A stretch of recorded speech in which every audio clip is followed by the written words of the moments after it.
우리는 이따금씩 무의미의 심연에 빠질 때가 좀 있습니다. 뭔가 좀 거창한 말이고 철학적인 표현인 것 같지만 이런 경우 있습니다. 이거 해서 뭐 하나?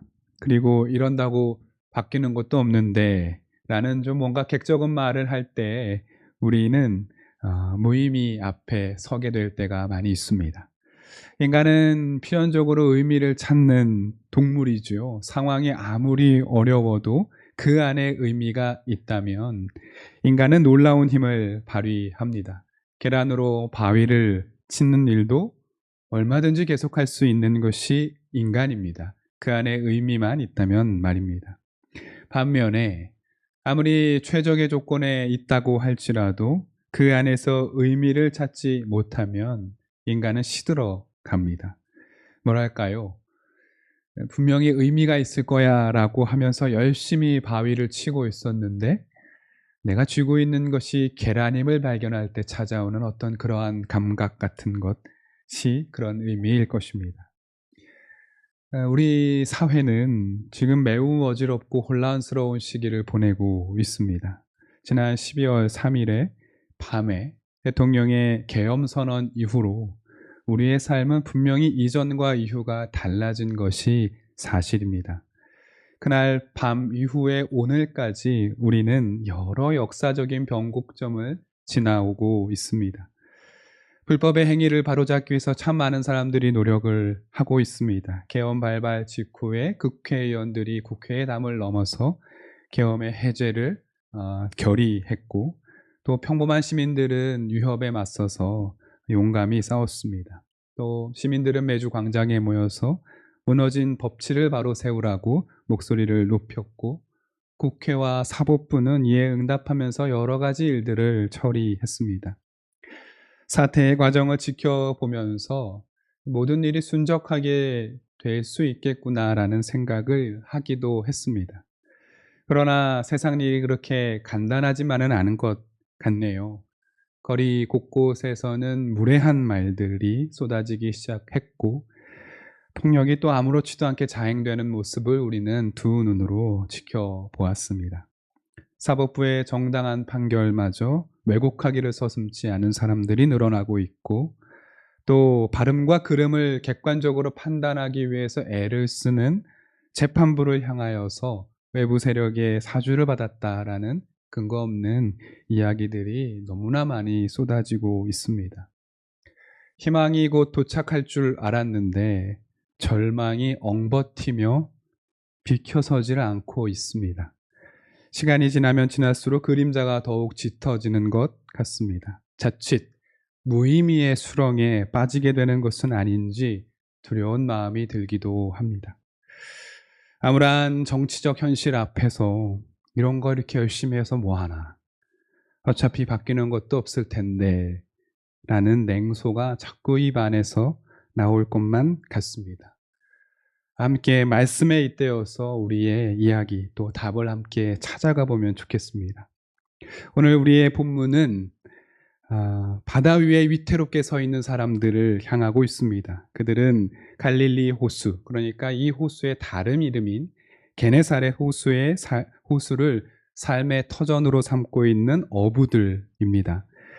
갈릴리 지역 출신의 사람들이 대부분 그렇듯이요, 이들의 삶도 고단하기 마찬가지였습니다.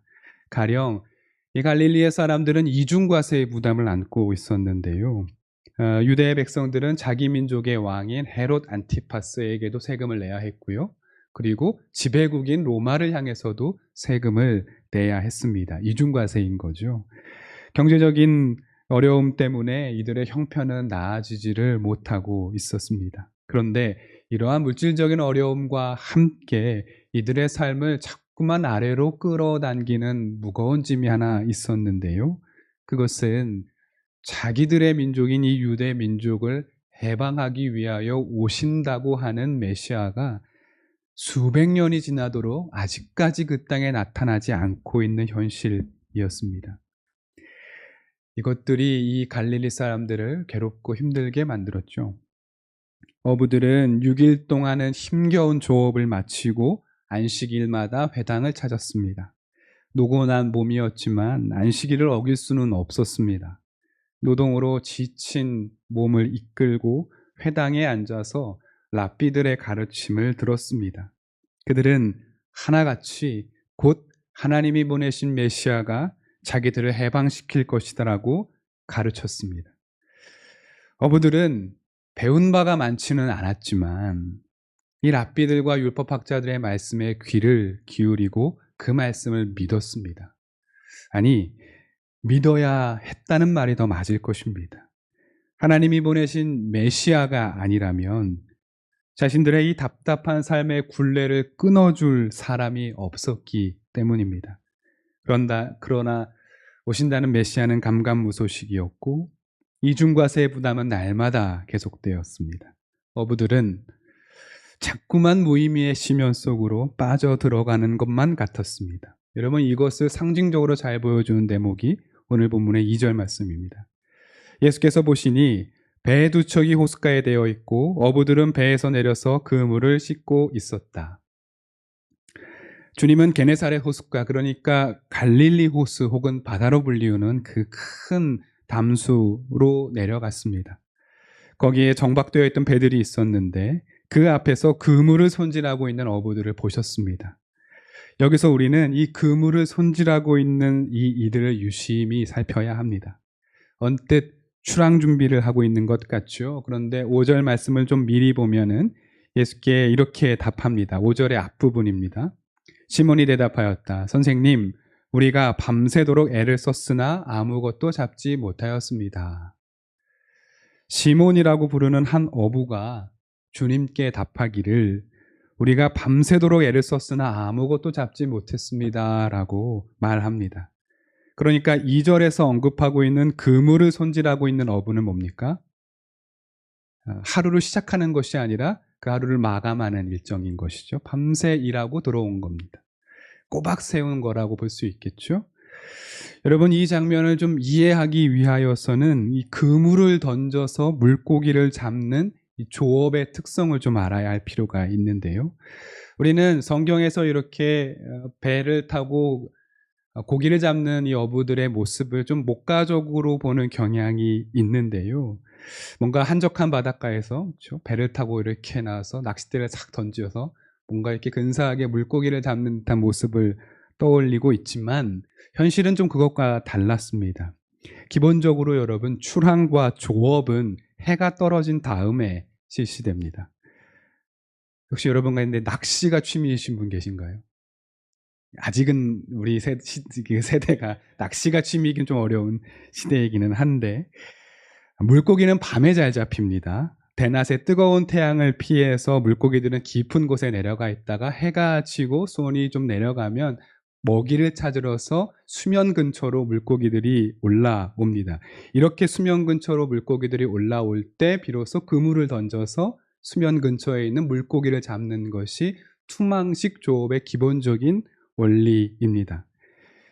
현대에 이르러서야 이렇게 망을 던지고 하는 것들이 다 기계를 이용할 텐데요. 그리고 모터를 이용해서 이렇게 그물을 걷어올리는 장면 여러분 다큐멘터리나 여러 가지 매체를 통해서 좀 보셨을 거라고 생각을 합니다. 그런데 여러분, 이 세기, 그러니까 1세기에는 당연히 인간의 힘으로 그물을 끌어올려야 했을 것입니다.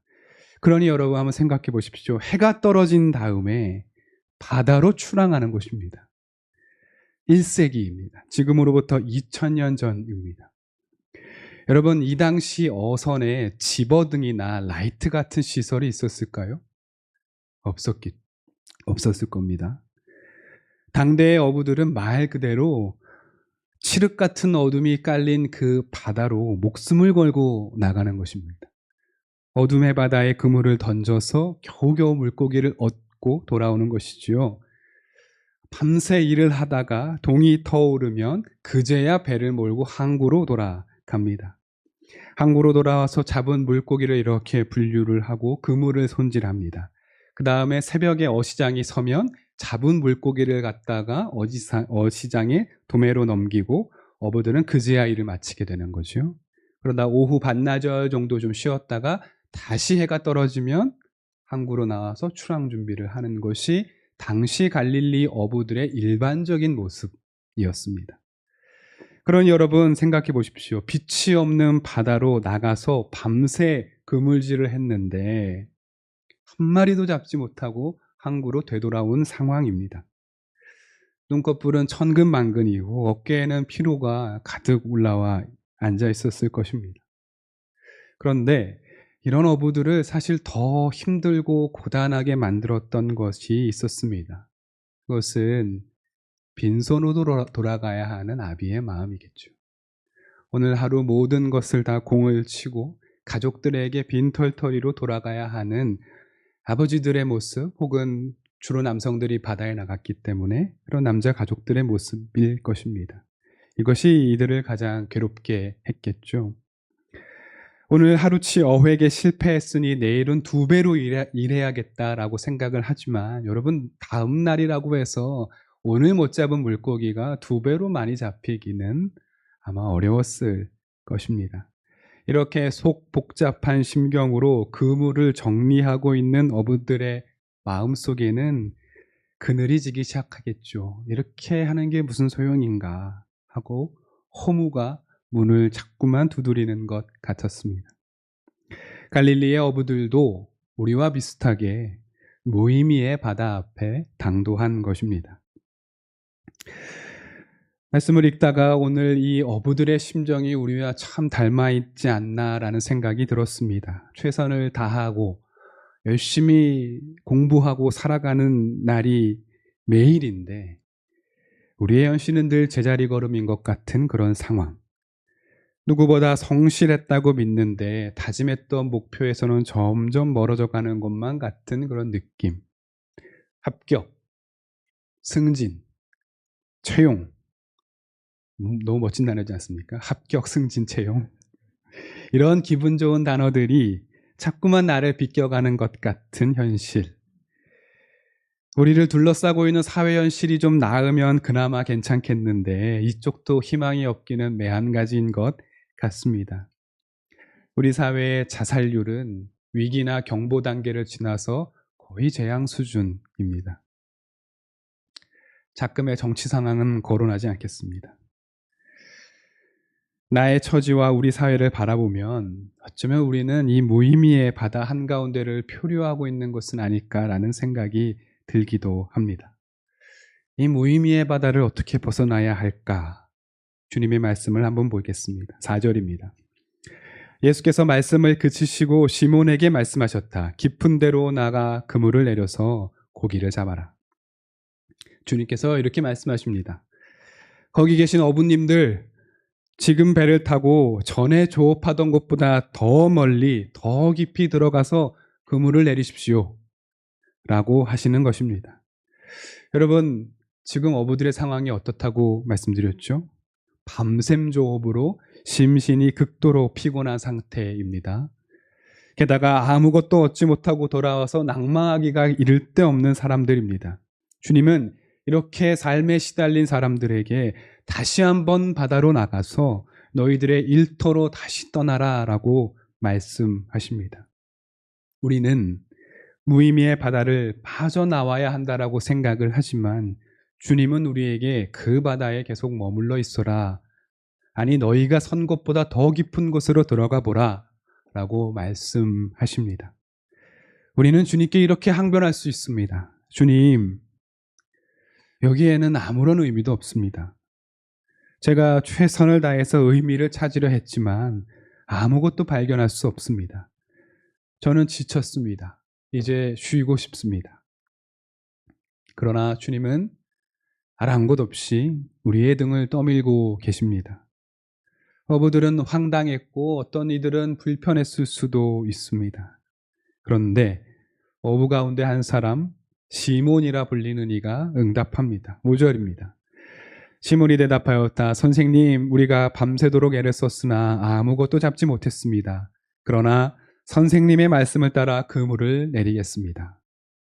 시몬이 어째서 주님의 말씀에 응답했는지 말씀은 침묵하고 있습니다. 게다가 여러분, 이야기의 흐름상 이 시몬이라는 어부는 지금 자기들에게 이야기하고 있는 분이 어떤 분인지 모르는 상태입니다. 낯선이란 뜻이죠. 그러나 시몬은 이 이방인에게서 어떤 의미를 발견한 것만 같습니다. 거부할 수 없는 그분의 음성과 눈빛 때문이겠죠. 이후 전개되는 상황은 우리가 잘 알고 있는 것입니다. 깊은 곳에서 그물을 던진 어부들은 만선으로 돌아옵니다. 잡힌 물고기가 얼마나 많았든지 이웃 배에게 도움을 청하고 그 두 배가 가라앉을 정도로 많은 물고기를 잡았습니다. 어부들은 기쁨을 넘어서 두려움을 느낄 지경이었습니다. 도대체 저분이 누구시길래 말 한마디에 이런 기적을 행하시는가? 그들은 알 길이 없었습니다. 이때 시몬은 예수님 앞에 엎드립니다. 여러분, 성경은요, 참 재치 있게 바로 이 시점에서 이 시몬이라는 자가 바로 베드로, 우리가 아는 그 베드로라고 밝힙니다. 주님 앞에 엎드리니 비로소 이름을 찾게 된 것입니다.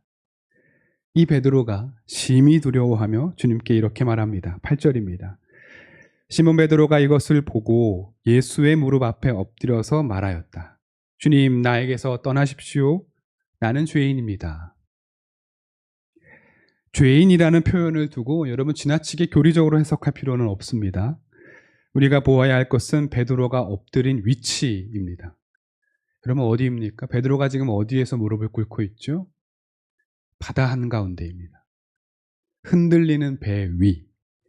물고기가 너무 많이 잡혀서 위태롭게 휘청거리는 배 위에서 베드로는 엎드렸습니다. 무슨 뜻이겠습니까? 베드로는 여전히 무의미의 바다 위에 있음을 보여줍니다. 삶의 무의미를 청산한 것이 아니라 삶의 무의미를 벗어나서 어딘가 안전한 장소로 간 것이 아니라 주님의 말씀을 따라 그 무의미의 바다 위에 그물을 던졌고 그리고 그 무의미의 바다 위에서 베드로는 무릎을 꿇은 것입니다. 베드로는 이때 장차 자기가 어떻게 살아야 할지 바로 그 무의미 위에서 의미를 찾았습니다. 베드로가 무의미의 바다에서 찾은 의미는 무엇입니까? 그가 이제부터 사람을 낚는 어부가 된다라는 것입니다. 우리말 성경에서요, 이 낚다라는 말이 굉장히 좀 이렇게 번역이 미흡합니다. 좀 잘못 번역된 표현이기도 한데요. 좀 뭔가 낚다라는 거는 뭔가 골탕 먹이다, 그렇죠? 혹은 좀 사람을 취해서 이용한다, 막 이렇게 해석될 수가 있잖아요. 근데 전혀 아닙니다. 성경에서 이 헬라말로 쓰인 낚다라는 표현은 조그레오라는 표현을 쓰거든요. 오는 동사를 이렇게 나타나는 말인데, 이 조그레오라는 말은 어떤 뜻이냐면 내가 취해서 그를 살려내다는 뜻입니다.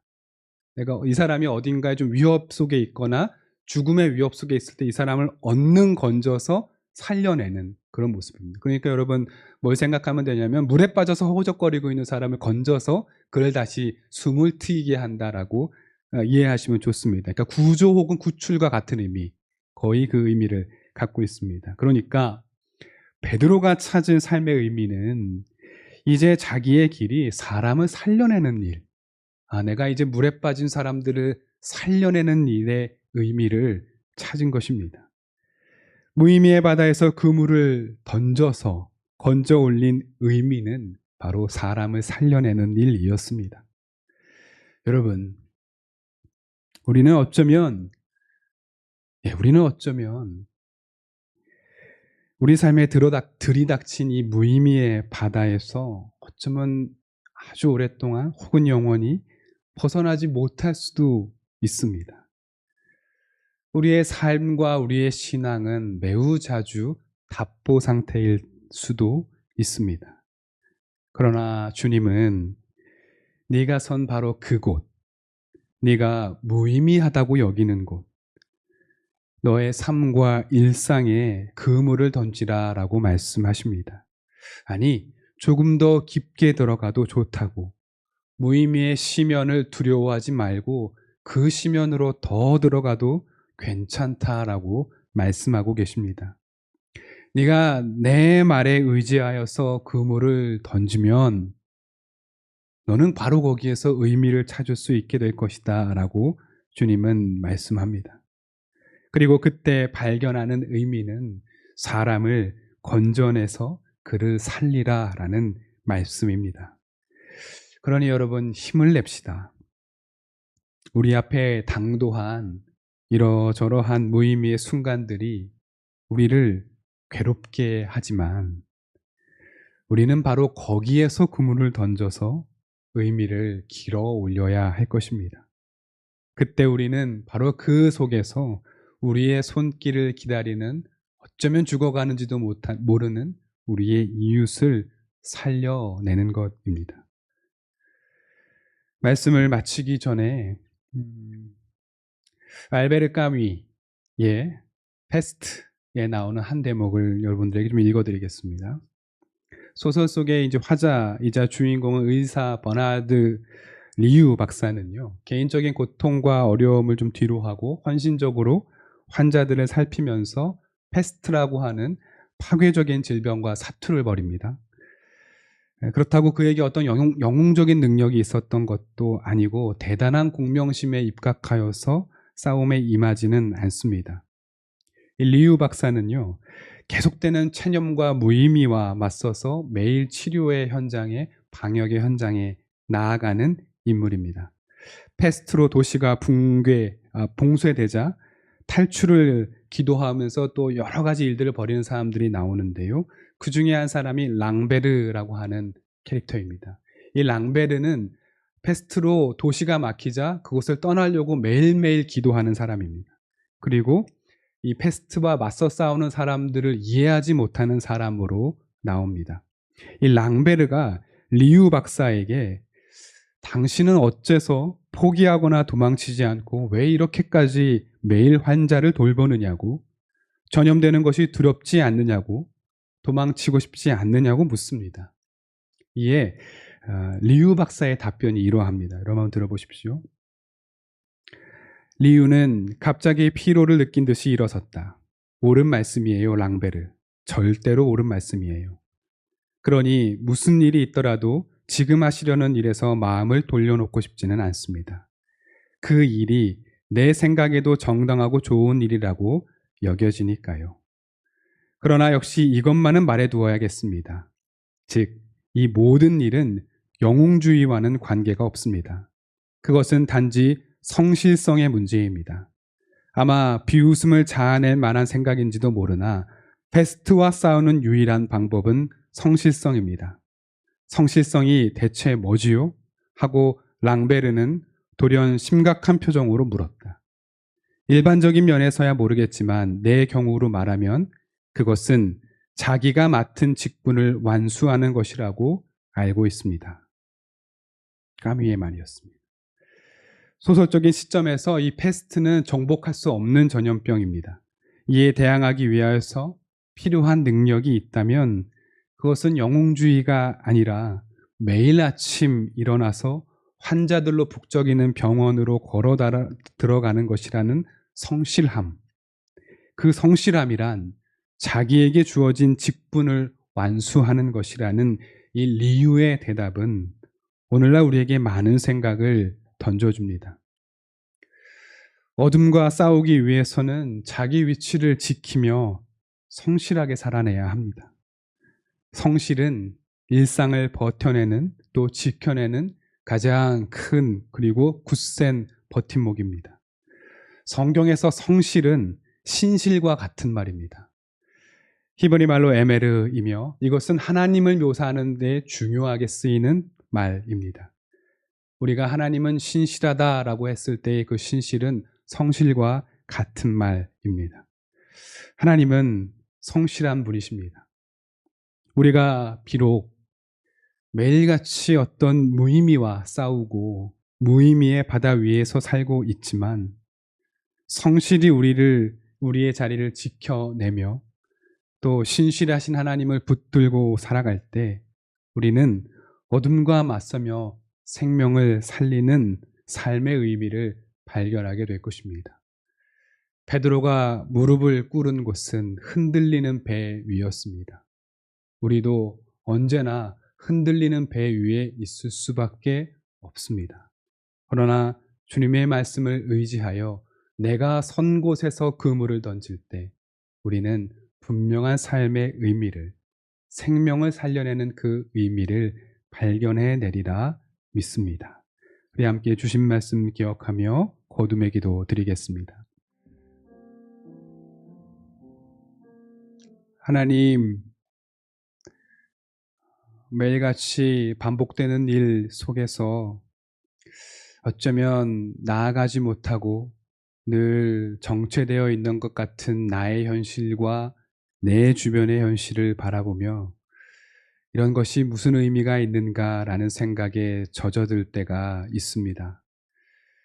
오늘의 말씀에 의지하여 생각해 보니 주님은 내가 그 현실에서 도망치는 것이 아니라 그 현실, 어쩌면 그 현실보다 더 깊은 곳에 들어가 그물을 던지라.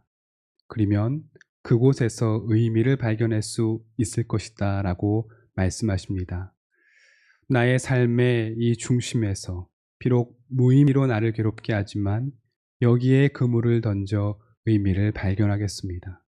발견된 그 의미는 나의 욕망을 채우는 것이 아니라 다른 사람들을 살리는 것과 관계 있음을 우리가 잊지 않겠습니다. 예수님의 이름으로 기도드립니다. 아멘.